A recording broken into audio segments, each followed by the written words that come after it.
ఏం పెద్దయ్యా ఏం పనుకున్నావు ఏం ఫోన్ చేస్తావా యా ఊరు ఫోన్ చేస్తావు కదా బాగా కడుపుగా ఫోన్ చేయండి ఏం కావాలా సమస్య నువ్వు చూసుకుంటాం హాస్పిటల్ సమస్య కానీ ఇంకోటి కానీ ఓకేనా అన్నము పప్పు మజ్జిగ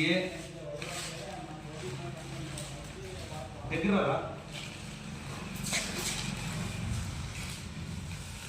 నీకేం సమస్య ఉన్నా అడుగు పప్పు మజ్జిగ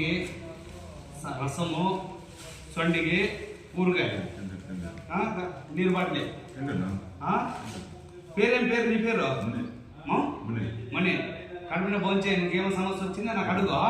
ఇది నా ఫాలోవర్స్ నుంచి నేను చేస్తున్నాను నాకు ఎందుకు ఫ్యాన్స్ వాళ్ళని పెరిగితే ఇలాంటివి చాలా చేస్తుంటాను ఓకేనా అన్న ఫాలోవర్స్ బాయ్ చెప్పాడు బాయ్ చెప్పక్కడ ఇది నాన్న ఓకే ఇలాంటి సపోర్ట్ మీ సపోర్ట్ వల్లనే నేను చేయగలను ఫ్రెండ్స్ మీ సపోర్ట్ లేకుండా నేను చేయలేను ఇంకా ఎన్నో చేస్తుంటాను ఇలాంటి వాళ్ళ సాయం నేను చేయాలని నాలో ఉంది కాబట్టి నేను చెప్తున్నా ఓకే బాయ్.